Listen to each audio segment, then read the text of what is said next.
میں ہسپتال میں نرس تھی کہ ایک دن سٹریچر پر ایک لہولہان مریض لایا گیا جس کا چہرہ بری طرح سے جھلس چکا تھا۔ جب میں نے اس کی فائل دیکھی تو میرے ہاتھ کانپنے لگے۔ یہ وہی ظالم وڈیرا تھا جس نے میری بہن کی عزت تار تار کی تھی۔ مجھے لگا کہ اللہ نے مجھے موقع دیا ہے بدلہ لینے کا۔ میں نے زہر کا انجیکشن بھرا اور تبھی اس وڈیرے نے میرا ہاتھ۔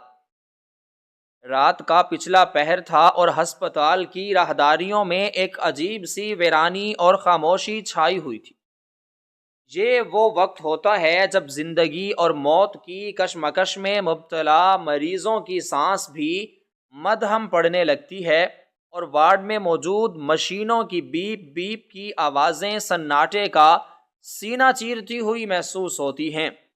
میں اپنی کرسی پر بیٹھی خلا میں گھور رہی تھی۔ میری آنکھوں میں نیند کا نام و نشان تک نہیں تھا، کیونکہ پچھلے کئی سالوں سے میری راتیں اسی طرح جاگتے اور روتے ہوئے گزر رہی تھیں۔ میرے ارد گرد پھیلی ہوئی دوائیوں کی مخصوص بو مجھے ہر پل یہ یاد دلاتی تھی کہ میں ایک مسیحا ہوں۔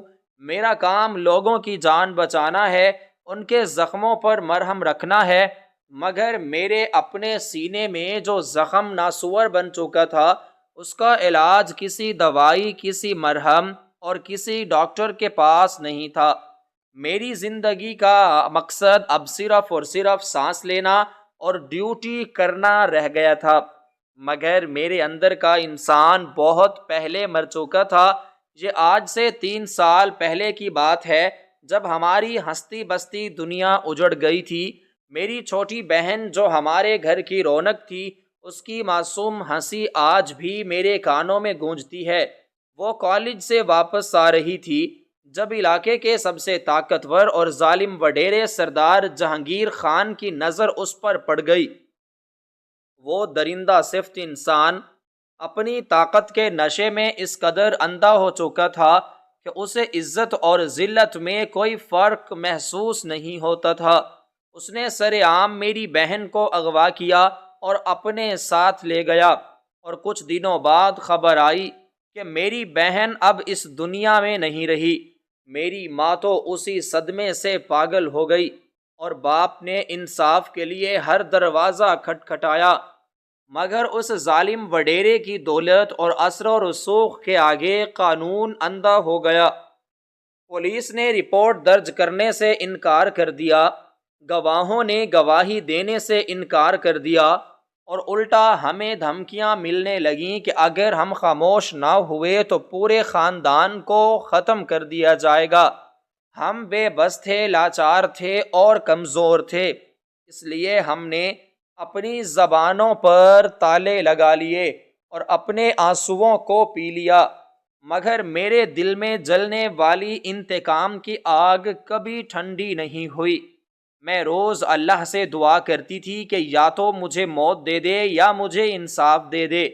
میں نے نرسنگ کا پیشہ اس لیے اپنایا تھا تاکہ دکھی انسانیت کی خدمت کر سکوں، مگر مجھے کیا معلوم تھا کہ قدرت میرے ساتھ ایک ایسا کھیل کھیلنے والی ہے جس کا میں نے کبھی تصور بھی نہیں کیا تھا۔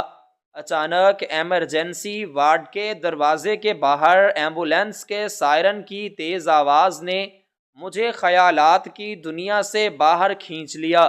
سائرن کی یہ آواز اتنی خوفناک اور تیز تھی کہ پورا ہسپتال گونج اٹھا۔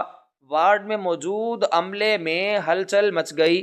میں بھی اپنی جگہ سے اٹھی اور تیزی سے ایمرجنسی وارڈ کی طرف بھاگی، جہاں وارڈ بوائے سٹریچر کو دھکیلتے ہوئے اندر لا رہے تھے۔ سٹریچر پر موجود مریض کی حالت دیکھ کر میرا دل دہل گیا۔ میں نے اپنی ملازمت کے دوران بہت سے حادثات دیکھے تھے، بہت سی لاشیں دیکھی تھیں، مگر ایسا منظر میں نے پہلے کبھی نہیں دیکھا تھا۔ وہ انسان کم اور گوشت کا ایک جلتا ہوا لوتھڑا زیادہ لگ رہا تھا۔ اس کا پورا جسم بری طرح جھلس چکا تھا، کپڑے جل کر جلد کے ساتھ چپک گئے تھے، اور اس کے جسم سے دھوئیں اور جلے ہوئے گوشت کی ایسی کراہت امیز بو آ رہی تھی کہ وہاں کھڑا ہونا مشکل ہو رہا تھا۔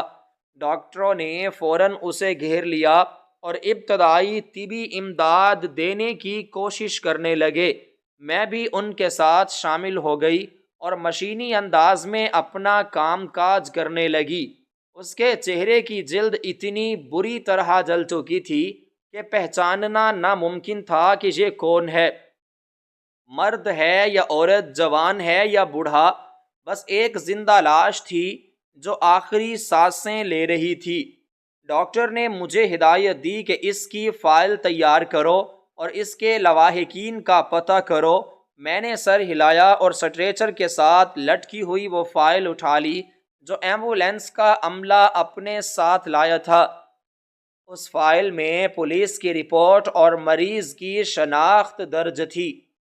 میں نے جیسے ہی فائل کھولی اور مریض کے نام پر نظر ڈالی تو مجھے لگا کہ میرے سر پر کسی نے ہتھوڑا مار دیا ہو، میرے پیروں تلے سے زمین نکل گئی ہو اور آنکھوں کے آگے اندھیرا چھا گیا۔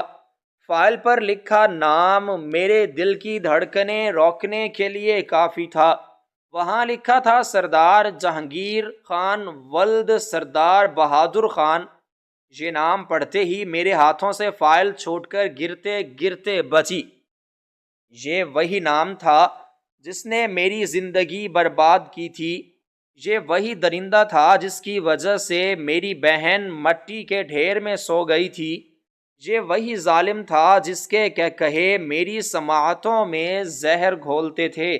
آج وہ میرے سامنے بے بس، لاچار اور موت کے دہانے پر پڑا تھا۔ میرا پورا جسم کانپنے لگا، میرے دل میں ایک طوفان برپا ہو گیا۔ ایک لمحے کے لیے مجھے لگا کہ میں شاید کوئی خواب دیکھ رہی ہوں یا یہ کوئی وہم ہے۔ میں نے دوبارہ فائل پر نظر ڈالی مگر حقیقت نہیں بدلی تھی۔ یہ وہی سردار جہانگیر خان تھا۔ بتایا گیا تھا کہ اس کی گاڑی کو ایک خوفناک حادثہ پیش آیا ہے اور گاڑی میں آگ لگنے کی وجہ سے وہ بری طرح جل گیا ہے۔ قدرت کا انصاف کتنا عجیب ہوتا ہے۔ جو شخص دوسروں کے گھروں کو آگ لگاتا تھا آج خود آگ کا شکار ہو کر میرے رحم و کرم پر پڑا تھا۔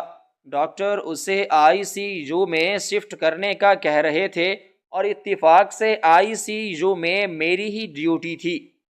مجھے لگا کہ یہ محض اتفاق نہیں ہے بلکہ اللہ نے میری دعائیں سن لی ہیں۔ اللہ نے مجھے موقع دیا ہے کہ میں اپنا انتقام خود لے سکوں۔ وہ قانون جو اندھا تھا، وہ عدالتیں جو گونگی تھیں اور وہ سماج جو بہرا تھا، آج سب کے سب پیچھے رہ گئے تھے۔ آج عدالت میری تھی، جج میں تھی اور جلاد بھی میں ہی تھی۔ ہم اسے لے کر ICU میں داخل ہوئے۔ ڈاکٹر نے اسے لائف سپورٹ مشینوں پر منتقل کیا اور اس کی حالت کو تشویشناک قرار دیکھ کر باہر چلے گئے۔ اب کمرے میں صرف میں تھی اور وہ تھا یا پھر مشینوں کی بیپ بیپ کی آوازیں آ رہی تھیں۔ میں اس کے بیڈ کے قریب گئی، اس کے جلے چہرے کو دیکھا کہ چہرہ بگڑ چکا تھا، لیکن اس کی کلائی پر بندھی ہوئی مہنگی گھڑی اور انگلی میں موجود وہ مخصوص انگوٹھی جو میں نے اس دن دیکھی تھی جب وہ میری بہن کو گھسیٹ کر لے جا رہا تھا، صاف پہچانی جا رہی تھی۔ میرا خون کھولنے لگا، میری رگوں میں دوڑنے والا خون آگ بن گیا۔ مجھے اپنی بہن کی چیخیں سنائی دینے لگیں جو مجھ سے مدد مانگ رہی تھی۔ مجھے اپنی ماں کا وہ چہرہ یاد آیا جو اس کی لاش دیکھ کر پتھرا گیا تھا۔ میرے اندر کی نرس جو انسانیت کی خدمت کا حلف اٹھا کر آئی تھی، وہ کہیں دور اندھیروں میں گم ہو گئی اور میرے اندر ایک زخمی ناگن جاگ اٹھی جسے اپنے دشمن کو ڈسنے کا موقع مل گیا تھا۔ شیطان میرے کانوں میں سرگوشیاں کرنے لگا کہ اس سے بہتر موقع پھر کبھی بھی نہیں ملے گا۔ اگر آج یہ بچ گیا تو پھر وہی ظلم کرے گا، پھر کسی کی بیٹی کی عزت لوٹے گا، پھر کسی گھر کو اجاڑے گا۔ اس کا زندہ رہنا زمین پر بوجھ ہے، اس کا مرنا ہی انصاف ہے۔ میں نے فیصلہ کر لیا تھا کہ میں اسے زندہ نہیں چھوڑوں گی۔ میں جانتی تھی کہ ہسپتال میں ایسی بہت سی دوائیاں موجود ہوتی ہیں جن کی زیادتی انسان کو منٹوں میں موت کی نیند سلا دیتی ہے، اور پوسٹ مارٹم میں بھی کچھ ثابت نہیں ہوتا۔ پوٹاشیم کلورائڈ کا ایک انجیکشن دل کی دھڑکن کو روکنے کے لیے کافی ہوتا ہے، اور یہ موت بالکل طبی ہارٹ اٹیک لگتی ہے۔ میں اٹھی اور دوائیوں والی الماری کی طرف بڑھی۔ میرے قدم بھاری تھے لیکن میرا ارادہ اٹل تھا۔ میں نے کانپتے ہاتھوں سے الماری کا شیشہ کھولا اور پوٹاشیم کا ایمپیول تلاش کرنے لگی۔ میری انگلیاں شیشوں سے ٹکرا رہی تھیں اور ان کے ٹکرانے کی آواز مجھے بم دھماکوں جیسی لگ رہی تھی۔ آخر کار مجھے وہ چھوٹی سی شیشی مل گئی جس میں موت بند تھی۔ میں نے اسے اٹھایا اور ایک سرنج نکالی۔ میرے ماتھے پر پسینے کے قطرے نمودار ہو گئے تھے۔ دل کی دھڑکن اتنی تیز تھی کہ مجھے لگا میرا سینہ پھٹ جائے گا۔ میں بار بار دروازے کی طرف دیکھ رہی تھی کہ کہیں کوئی آ نہ جائے، لیکن راہداری میں بالکل خاموشی تھی۔ میں نے کانپتے ہوئے ہاتھوں سے سرنج میں دوائی بھرنا شروع کی۔ مایا سرنج میں بھر رہا تھا اور مجھے لگ رہا تھا کہ میں دوائی نہیں بلکہ اپنی بہن کے قاتل کا انجام بھر رہی ہوں۔ جب سرنج بھر گئی تو میں نے اسے ہلکا سا جھٹکا دے کر ہوا نکالی اور واپس بیڈ کی طرف مڑی۔ میرا سایہ دیوار پر پڑ رہا تھا جو مجھے خود بھی ڈراؤنا لگ رہا تھا۔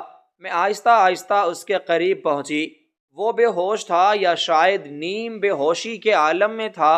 اس کی سانسیں اکھڑ رہی تھیں، اس کا سینہ تیزی سے اوپر نیچے ہو رہا تھا۔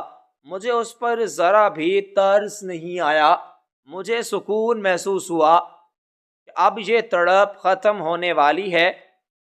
اب میری بہن کی روح کو چین ملے گا۔ اب میری ماں کے آنسو خشک ہوں گے۔ میں نے اس کے ہاتھ کو دیکھا جہاں کینولا لگا ہوا تھا۔ اس کی جلد کالی پڑ چکی تھی۔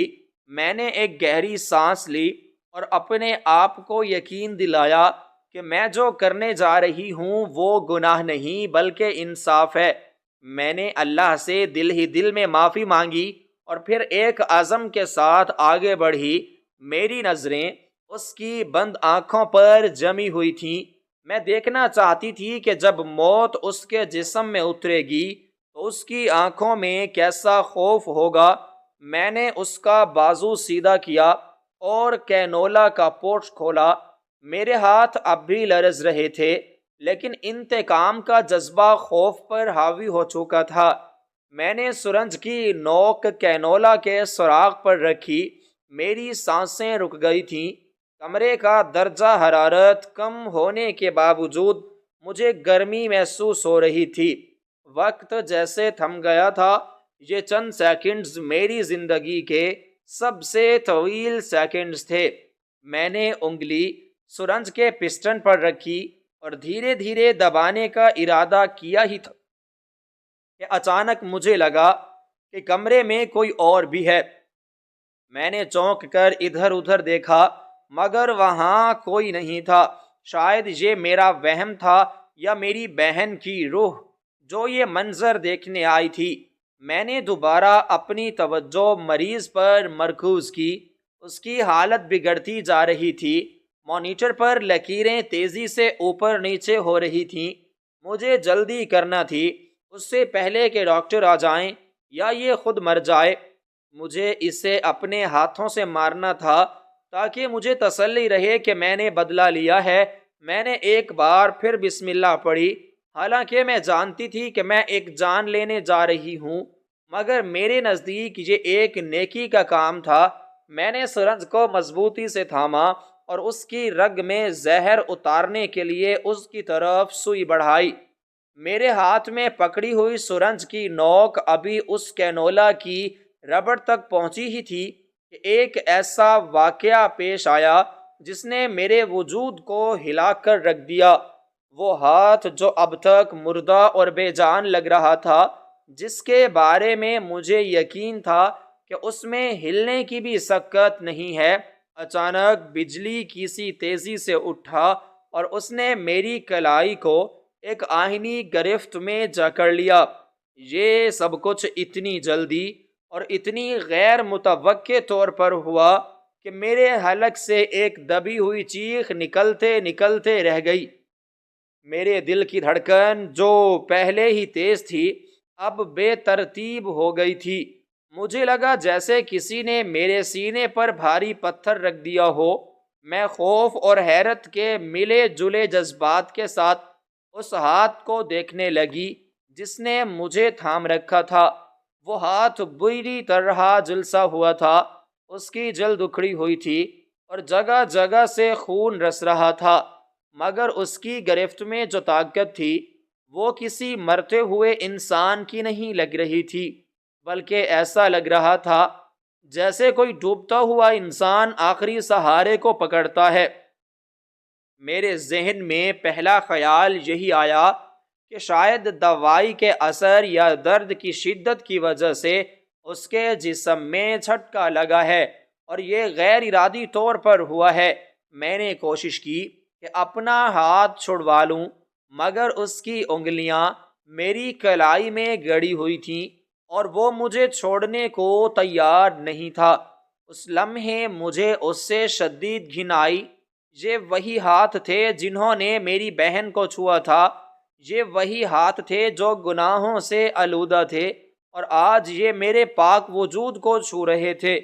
میرا جی چاہا کہ میں اس کے منہ پر تھوک دوں اور اسے بتاؤں کہ میں کون ہوں اور میں یہاں اسے بچانے نہیں بلکہ مارنے آئی ہوں، مگر ابھی میں یہ سوچ ہی رہی تھی کہ اس نے اپنی انگلیاں کھول دیں۔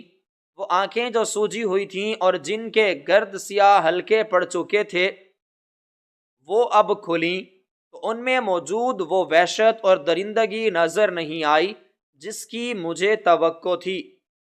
میں نے سوچا تھا کہ میں اس کی آنکھوں میں موت کا وہ خوف دیکھوں گی، میں نے سوچا تھا کہ وہ مجھ سے زندگی کی بھیک مانگے گا، مگر وہاں تو کچھ اور ہی تھا۔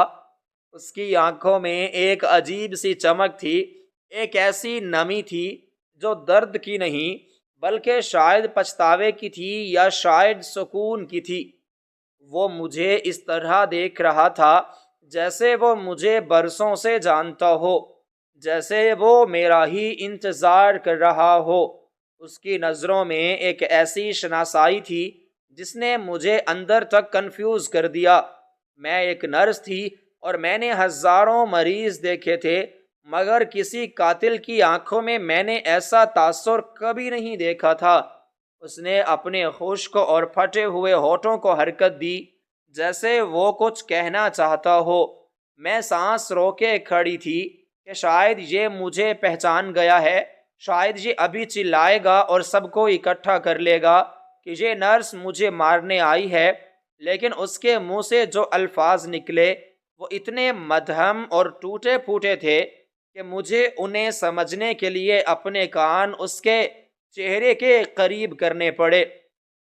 اس کی آواز کسی گہرے کنویں سے آتی ہوئی محسوس ہو رہی تھی۔ اس نے بڑی مشکل سے کہا، شکریہ میری بہن۔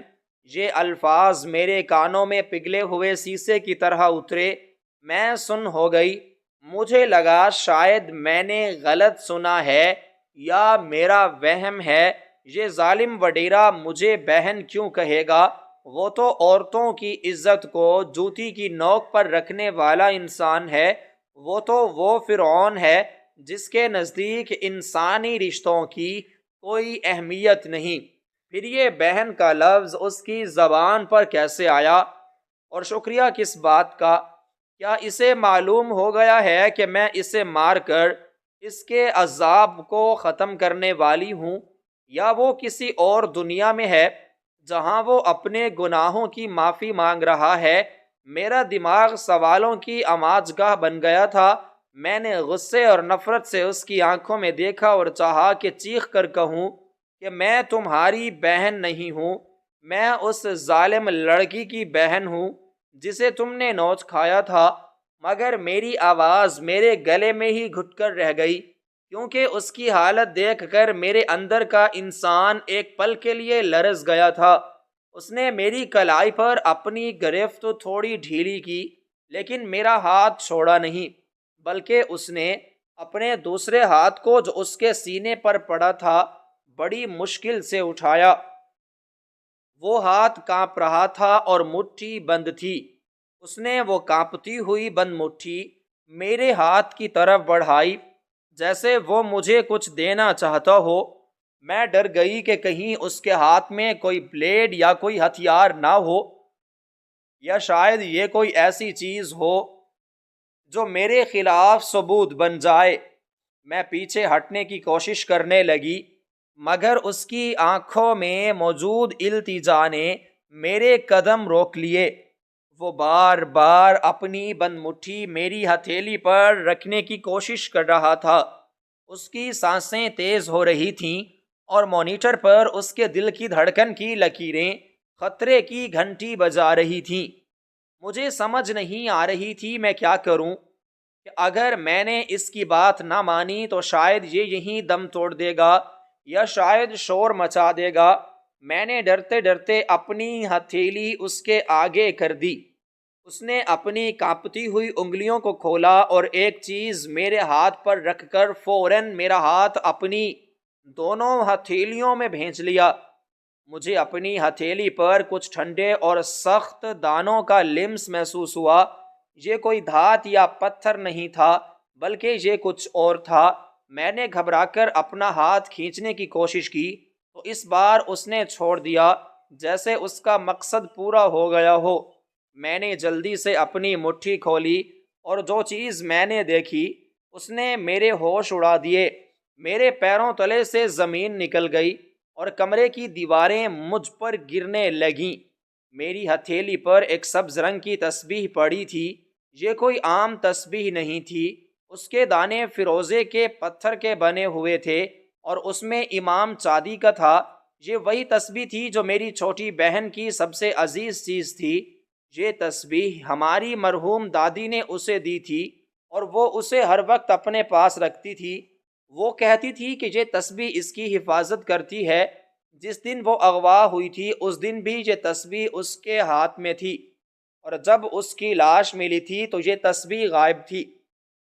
ہم نے سوچا تھا کہ شاید جھڑپ کے دوران کہیں گر گئی ہوگی یا قاتلوں نے پھینک دی ہوگی، مگر آج 3 سال بعد یہ تسبیح اس قاتل درندے کے ہاتھ سے نکل کر میرے ہاتھ میں پہنچی تھی۔ میرا سر چکرانے لگا، آنکھوں کے آگے اندھیرا چھانے لگا۔ یہ تسبیح اس کے پاس کیا کر رہی تھی؟ کیا اس نے یہ تسبیح میری بہن سے چھینی تھی؟ کیا اس نے یہ تسبیح اپنی فتح کی نشانی کے طور پر اپنے پاس رکھی ہوئی تھی، جیسے شکاری اپنے شکار کی کوئی چیز یادگار کے طور پر رکھ لیتا ہے؟ یہ خیال آتے ہی میرے تن بدن میں آگ لگ گئی۔ میری نفرت جو ایک لمحے کے لیے اس کی حالت دیکھ کر کمزور پڑنے لگی تھی، اب پہلے سے بھی زیادہ شدت کے ساتھ بھڑک اٹھی۔ مجھے لگا کہ یہ شخص نہ صرف قاتل ہے بلکہ ایک نفسیاتی مریض بھی ہے جو اپنے شکار کی چیزیں سنبھال کر رکھتا ہے تاکہ انہیں دیکھ کر اپنے گناہ کو یاد کر کے لطف اٹھا سکے۔ لیکن پھر میری نظر دوبارہ اس کے چہرے پر پڑی۔ وہ اب بہت پرسکون لگ رہا تھا، جیسے اس نے کوئی بہت بڑا بوجھ اپنے سر سے اتار پھینکا ہو۔ اس کی آنکھوں سے آنسو بہہ کر اس کے جلے ہوئے گالوں پر گر رہے تھے۔ وہ رو رہا تھا، ایک قاتل رو رہا تھا۔ یہ بات میری سمجھ سے بالا تر تھی۔ اگر یہ تسبیح اس نے چھینی ہوتی تو وہ مجھے واپس کیوں کرتا؟ وہ تو اسے چھپا کر رکھتا اور مرتے دم تک کسی کو نہ دکھاتا۔ اس نے یہ تسبیح مجھے کیوں دی اور مجھے بہن کیوں کہا، اور اس کی آنکھوں میں وہ پچھتاوا کیوں تھا؟ یہ سب باتیں آپس میں میل نہیں کھا رہی تھیں۔ میرا دماغ کہہ رہا تھا کہ یہ ایک چال ہے، یہ مجھے جذباتی کر کے اپنی جان بچانا چاہتا ہے، یہ چاہتا ہے کہ میں اسے معاف کر دوں۔ لیکن میرا دل ایک عجیب سی گواہی دے رہا تھا جسے میں ماننے کو تیار نہیں تھی۔ مجھے اس تسبیح سے اپنی بہن کی خوشبو آ رہی تھی۔ میں نے اسے زور سے اپنی چھاتی سے لگا لیا اور میری آنکھوں سے بے اختیار آنسو جاری ہو گئے۔ میں بھول گئی کہ میں کہاں کھڑی ہوں اور میرے سامنے کون لیٹا ہے۔ مجھے بس اپنی بہن یاد آ رہی تھی اور وہ منظر یاد آ رہا تھا جب وہ آخری بار گھر سے نکلی تھی۔ میں نے تڑپ کر اس مریض کی طرف دیکھا۔ میں اس سے پوچھنا چاہتی تھی کہ بولو، تمہیں کہاں سے ملی؟ تم نے میری بہن کے ساتھ کیا کیا تھا؟ بتاؤ مجھے، سب سچ بتاؤ، ورنہ میں تمہیں جان سے مار دوں گی۔ میں نے ایک بار پھر سرنج اٹھا لی۔ میرا ارادہ پھر سے پکا ہو گیا تھا کہ اب تو اس سے مرنا ہی ہوگا۔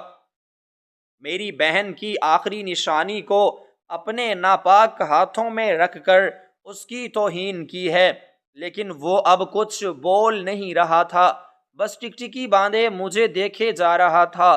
اس کی نظریں میرے چہرے پر جمی ہوئی تھیں، جیسے وہ میرے چہرے میں کسی اور کو تلاش کر رہا ہو۔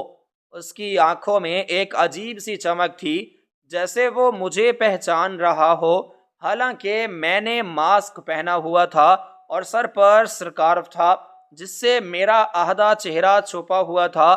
پھر وہ مجھے کیسے پہچان سکتا ہے؟ کیا اسے معلوم ہے کہ میں اس لڑکی کی بہن ہوں جس کا اس نے قتل کیا تھا؟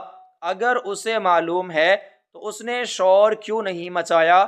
اس نے اپنی حفاظت کے لیے کسی کو کیوں نہیں بلایا؟ یہ سوال میرے ذہن میں ہتھوڑے کی طرح برس رہے تھے۔ میں تذبذب کا شکار ہو گئی تھی۔ ایک طرف میرا انتقام تھا، دوسری طرف یہ پراسرار رویہ اور یہ تسبیح جس نے مجھے جکڑ لیا تھا۔ میں نے سرنج کو ایک سائیڈ ٹیبل پر زور سے رکھا اور اس کے قریب ہو کر سرگوشی میں پوچھا، تم کون ہو اور یہ تسبیح تمہارے پاس کہاں سے آئی؟ جواب دو مجھے، ورنہ میں تمہاری جان لے لوں گی۔ اس نے اپنے ہونٹ ہلائے لیکن آواز نہیں نکلی، بس اس کی آنکھوں سے آنسوؤں کا سیلاب جاری رہا۔ اس نے ایک بار پھر اپنا ہاتھ اٹھایا اور اپنی گردن کی طرف اشارہ کیا جہاں پٹیاں بندھی ہوئی تھیں۔ میں نے دیکھا کہ پٹیوں کے نیچے سے ایک دھاگا نظر آ رہا تھا۔ میں نے ڈرتے ڈرتے ہاتھ بڑھایا کہ وہ دھاگا کھینچا تو اس کے ساتھ ایک لاکٹ باہر آ گیا۔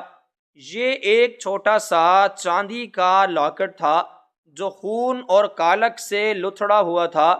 میں نے اسے صاف کیا تو دیکھا کہ اس کے اندر ایک چھوٹی سی تصویر لگی ہوئی تھی۔ یہ تصویر بہت دھندلی ہو چکی تھی، لیکن غور کرنے پر مجھے جو نظر آیا اس نے میرے ہوش و حواس ہی اڑا دیے۔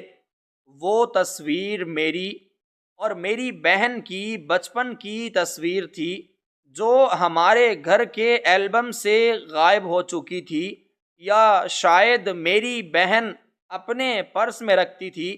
اب میرا یقین ڈگمگانے لگا تھا۔ یہ وڈیرا میری بہن کی تصویر اپنے گلے میں کیوں لٹکائے گا؟ اگر وہ قاتل تھا تو اسے تو ثبوت مٹانے چاہیے تھے، نہ کہ انہیں اپنے سینے سے لگا کر رکھنا چاہیے تھا۔ کہیں ایسا تو نہیں کہ ہم جسے قاتل سمجھتے رہے وہ قاتل نہ ہو؟ نہیں، یہ نہیں ہو سکتا۔ تمام گواہ، تمام ثبوت اور وہ گاڑی جس میں میری بہن کو اغوا کیا گیا تھا وہ سب اسی کی ملکیت تھا۔ پورا شہر جانتا تھا کہ یہ کام اسی کا ہے۔ پھر یہ سب ڈرامہ کیوں؟ یہ مجھے کیوں کنفیوز کر رہا ہے؟ میں پیچھے ہٹ گئی اور دیوار سے جا لگی۔ میرا سر چکرا رہا تھا۔ مجھے لگ رہا تھا کہ میں پاگل ہو جاؤں گی۔ ایک طرف وہ درندہ سٹریچر پر پڑا تھا اور دوسری طرف اس کے پاس سے نکلنے والی میری بہن کی نشانیاں جو چیخ چیخ کر کوئی اور کہانی مجھے سنائے چلی جا رہی تھیں۔ میں نے دوبارہ اس کی فائل دیکھی۔ نام وہی تھا، سردار جہانگیر خان۔ تصویر بھی اسی کی تھی جو فائل پر لگی تھی، لیکن یہ جو بستر پر لیٹا ہے اس کا چہرہ تو جل چکا ہے۔ کیا یہ ممکن ہے کہ یہ کوئی اور ہو؟ لیکن اگر یہ کوئی اور ہے تو اس کے پاس وڈیرے کی چیزیں کیوں ہیں اور میری بہن کی چیزیں کیوں ہیں؟ اور سب سے بڑھ کر یہ کہ یہ مجھے بہن کیوں کہہ رہا ہے؟ میرے اندر ایک جنگ چھڑ گئی تھی۔ ایک آواز کہہ رہی تھی کہ یہ سب دھوکہ ہے، یہ بہت شاطر انسان ہے، یہ تمہیں بے وقوف بنا رہا ہے، اپنا کام کرو اور نکلو یہاں سے۔ لیکن دوسری آواز کہہ رہی تھی کہ رک جاؤ، کچھ تو گڑبڑ ہے، کوئی راز ہے جو تم سے چھپایا جا رہا ہے، جلد بازی مت کرو، کہیں ایسا نہ ہو کہ تم کسی بے گناہ کو مار بیٹھو۔ میں نے تسبیح کو اپنی مٹھی میں بھینچ لیا، اس کے دانوں کی ٹھنڈک میرے ہاتھ میں تھی، لیکن میرا دل جل رہا تھا۔ میں اس مریض کو چھوڑ کر بھاگ جانا چاہتی تھی، لیکن میرے قدم منو وزنی ہو چکے تھے۔ میں وہیں کھڑی اسے گھورتی رہی اور وہ مجھے دیکھتا رہا۔ اس خاموش مکالمے میں بہت کچھ کہا اور میں سنا جا رہا تھا۔ جو لفظوں سے ماورا تھا، وارڈ کی گھڑی کی ٹک ٹک مجھے اپنے دل کی دھڑکن کی طرح سنائی دے رہی تھی۔ مجھے احساس ہوا کہ وقت گزر رہا ہے اور میں نے ابھی تک اپنا مقصد پورا نہیں کیا، لیکن اب میرے ہاتھ میں وہ طاقت نہیں رہی تھی جو کچھ دیر پہلے تھی۔ میرا عزم ٹوٹ رہا تھا، شک کے بیج میرے دل میں بو دیے گئے تھے، اور یہ شک مجھے اس عمل سے روک رہا تھا جس کے لیے میں نے اپنی زندگی کے 3 سال وقف کر دیے تھے۔ میں نے ایک بار پھر اس کے چہرے کو غور سے دیکھنے کی کوشش کی، شاید مجھے کوئی اور سراغ مل جائے، شاید مجھے کوئی ایسی چیز نظر آ جائے جس سے مجھے یقین ہو جائے کہ یہ وہی ظالم ہے۔ میں نے اس کے ہاتھ کو دوبارہ دیکھا، اس کی انگلیوں کی ساخت، اس کی ہتھیلی کی لکیریں، سب کچھ مجھے اجنبی لگ رہا تھا۔ حالانکہ میں نے وڈیرے کو قریب سے نہیں دیکھا تھا، لیکن اس کی تصویریں اخباروں میں دیکھی تھیں۔ اس کا ہاتھ بہت مضبوط اور بھاری بھرکم تھا، لیکن یہ ہاتھ جو مجھے چھو رہا تھا یہ محنت کشوں کا ہاتھ لگ رہا تھا، سخت اور کھردرا۔ لیکن کمزور وڈیرے کے ہاتھ تو نرم و ملائم ہونے چاہیے تھے۔ یہ خیال میرے ذہن میں بجلی کی طرح کود گیا، کیا یہ وڈیرا نہیں ہے؟ اگر یہ وڈیرا نہیں ہے تو پھر اس نے وڈیرے کی گھڑی اور انگوٹھی کیوں پہنی ہوئی ہے، اور یہ یہاں وڈیرے کی جگہ پر کیوں لیٹا ہوا ہے؟ اور اصل وڈیرا کہاں ہے؟ وہ بھاگ گیا ہے اور اس نے اپنی جگہ کسی اور کو مرنے کے لیے چھوڑ دیا ہے۔ یہ سوچ کر میرا خون کھول اٹھا۔ اگر ایسا ہے تو یہ شخص اس کا ساتھی ہوگا، اس کا وفادار ملازم ہوگا جس نے اس کے گناہوں میں اس کا ساتھ دیا ہوگا اور اب اس کی جان بچانے کے لیے اپنی جان قربان کر رہا ہے۔ اگر یہ اس کا ساتھی ہے تو یہ بھی اتنا ہی مجرم ہے جتنا کہ وڈیرا، پھر تو اسے بھی مرنا چاہیے، بلکہ اسے تو زیادہ بری موت مرنا چاہیے، کیونکہ اس نے ظلم کا ساتھ دیا ہے۔ میں نے خود کو دوبارہ غصہ دلانے کی کوشش کی، میں نے خود کو یاد دلایا کہ میری بہن کس تکلیف سے گزری تھی۔ میں نے سرنج دوبارہ اٹھا لی اور اس کی طرف بڑھی۔ اس بار میں نے اس کی آنکھوں میں نہیں دیکھا، میں نہیں چاہتی تھی کہ میں دوبارہ کمزور پڑوں۔ میں نے اس کے بازو کو مضبوطی سے پکڑا اور کینولا کی طرف سوئی لے گئی، لیکن اس سے پہلے کہ میں زہر داخل کرتی اس نے دوبارہ میرا ہاتھ پکڑ لیا، اور اس بار اس نے اپنی پوری جان لگا کر مجھے اپنی طرف کھینچا۔ میں اپنا توازن برقرار نہ رکھ سکی اور اس کے سینے پر جھک گئی۔ میرا کان اس کے منہ کے بالکل قریب تھا۔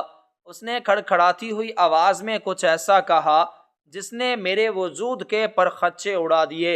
اس نے کہا کہ اس فائل کو مت دیکھو، یہ جھوٹ ہے۔ میں جہانگیر خان نہیں ہوں، میں تو وہ ہوں جس نے تمہاری بہن کو آگ سے بچایا تھا اور اسے بچاتے ہوئے خود جل گیا۔ اس کی بات سن کر میں جھٹکے کے ساتھ سیدھی ہوئی اور اسے پھٹی پھٹی نظروں سے دیکھنے لگی۔ اس کی بات میں سچائی کی ایسی کھنک تھی جسے جھٹلانا ناممکن تھا۔ تو کیا وہ واقعی میری بہن کا محافظ تھا؟ تو پھر وڈیرا کہاں ہے؟ میری بہن کہاں ہے؟ کیا وہ زندہ ہے؟ میرے دماغ میں امید کی ایک کرن جاگی جو کسی دھماکے سے کم نہیں تھی۔ اگر اس نے اسے بچایا تو میری بہن زندہ ہو سکتی ہے۔ یہ خیال ہی اتنا طاقتور تھا کہ اس نے میرے انتقام کے جذبے کو ملیا میٹ کر دیا۔ میں نے اس کے کندھے جھنجھوڑے اور پاگلوں کی طرح پوچھا کہ اگر تم وہ نہیں ہو تو کون ہو، اور میری بہن کہاں ہے؟ بولو، خدا کے لیے بولو۔ لیکن اب وہ خاموش ہو چکا تھا، اس کی آنکھیں بند ہو رہی تھیں۔ شاید وہ بے ہوش ہو رہا تھا یا شاید مر رہا تھا۔ میں گھبرا گئی۔ میں نے جلدی سے مانیٹر دیکھا، اس کی نبض گر رہی تھی۔ میں نے فوراً اسے بچانے کی کوشش شروع کر دی۔ آکسیجن ماسک ٹھیک کیا، دوائیاں چیک کیں۔ اب میں اسے مارنا نہیں چاہتی تھی بلکہ اسے بچانا چاہتی تھی، کیونکہ اب وہی واحد ذریعہ تھا جو مجھے میری بہن تک پہنچا سکتا تھا۔ میں نے ڈاکٹر کو آواز دینے کا سوچا، لیکن پھر رک گئی۔ اگر ڈاکٹر آ گئے اور انہوں نے اسے بے ہوش دیکھ لیا تو مجھے پولیس کے حوالے کر دیا، میں سچ تو نہیں پہنچ پاؤں گی۔ مجھے خود اس راز کو جاننا تھا۔ میں اس کے سرہانے کھڑی ہو گئی اور دعائیں مانگنے لگی کہ اسے کچھ نہ ہو۔ ابھی چند لمحے پہلے میں اس کی جان لینے والی تھی اور اب میں اس کی زندگی کی بھیک مانگ رہی تھی۔ تقدیر نے کیسا پلٹا کھایا تھا۔ میں نے اس کے ماتھے پر ہاتھ رکھا، وہ تپ رہا تھا، بخار کی شدت تھی۔ میں نے گیلے کپڑے سے اس کا ماتھا صاف کیا۔ اس دوران میری نظر اس کے بازو پر پڑی، جہاں جلد تھوڑی سی ٹھیک تھی۔ وہاں ایک پرانا نشان تھا، جیسے بچپن میں چوٹ لگی ہو۔ وہ نشان دیکھ کر مجھے کچھ یاد آیا، ایک دھندلی سی یاد میرے ذہن کے دریچے میں ابھری۔ بچپن میں میرے بھائی کے بازو پر بھی بالکل ایسا ہی نشان تھا جب وہ چھت سے گر گیا تھا، لیکن میرا بھائی تو سالوں پہلے گم ہو چکا تھا۔ یہ محض اتفاق ہو سکتا ہے۔ میں نے سر جھٹک دیا۔ میں خود کو فضول امیدیں نہیں دلانا چاہتی تھی، لیکن دل تھا کہ مان نہیں رہا تھا۔ وہ تسبیح، وہ تصویر، وہ نشان اور وہ لہجہ جس میں اس نے مجھے بہن کہا تھا، سب کچھ ایک ہی طرف اشارہ کر رہا تھا، ایک ناممکن حقیقت کی طرف جس کا یقین کرنا میرے لیے مشکل تھا۔ میں اسی کشمکش میں تھی کہ اچانک باہر سے بھاری قدموں کی آوازیں آئیں اور کسی کے چیخنے کی آواز آئی، پولیس! پولیس آ گئی ہے! میرا دل اچھل کر حلق میں آ گیا۔ پولیس یہاں کیا کرنے آئی ہے؟ کیا انہیں معلوم ہو گیا ہے کہ یہ وڈیرا نہیں ہے، یا وہ وڈیرے کا بیان لینے آئے ہیں؟ اگر پولیس اندر آ گئی تو میرا کھیل ختم ہو جائے گا۔ میں نے جلدی سے سرنج اپنی جیب میں چھپائی اور نارمل ہونے کی اداکاری کرنے لگی، لیکن میری نظر بار بار دروازے اور مریض پر ٹک رہی تھی۔ مجھے فیصلہ کرنا تھا کہ اب مجھے کیا کرنا ہے، بھاگنا ہے یا رکنا ہے، سچ جاننا ہے یا اپنی جان بچانی ہے۔ اس مریض نے مجھے ایک ایسے دوراہے پر لا کھڑا کیا تھا جہاں سے واپسی کا کوئی راستہ نہیں تھا۔ اس نے میری نفرت کو محبت میں اور یقین کو شک میں بدل دیا تھا۔ آخر یہ شخص کون ہے جو اپنی جان پر کھیل کر یہاں لیٹا ہے، اور اس نے وڈیرے کا روپ کیوں دھارا ہے؟ اور سب سے بڑھ کر کہ یہ کون سا کھیل کھیل رہا تھا؟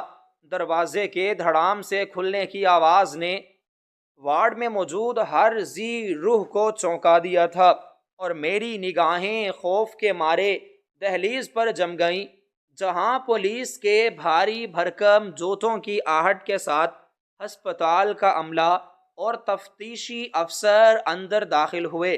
میرے دل کی دھڑکن ایک لمحے کے لیے رک سی گئی، کیونکہ مجھے لگا کہ میرا جرم پکڑا گیا ہے اور اب مجھے ہتھ کڑیاں لگنے والی ہیں۔ میں نے خوف زدہ ہو کر اپنی جیب پر ہاتھ رکھا جہاں میں نے وہ زہر آلود سرنج چھپائی تھی۔ میرا پورا وجود لرز رہا تھا اور پیشانی پر ٹھنڈے پسینے کے قطرے نمودار ہو چکے تھے، مگر اگلے ہی لمحے جو انکشاف ہوا اس نے میرے پیروں تلے سے رہی سہی زمین بھی کھینچ لی۔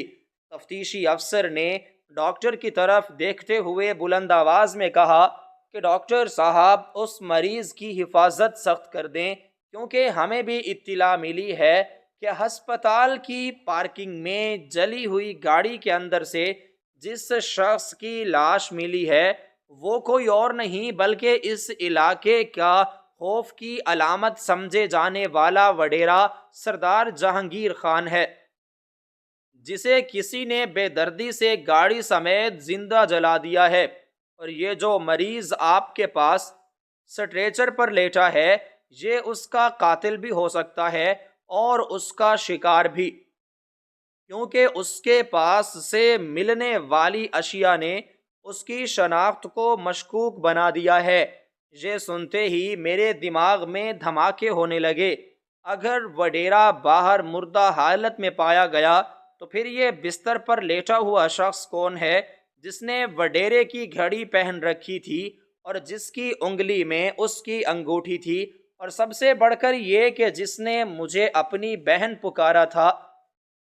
پولیس والے اپنی کارروائی میں مصروف ہو گئے تھے اور ڈاکٹر مریض کے گرد جمع ہو گئے، مگر میں پاگلوں کی طرح بھیڑ کو چیرتی ہوئی اس مریض کے سرہانے جا پہنچی۔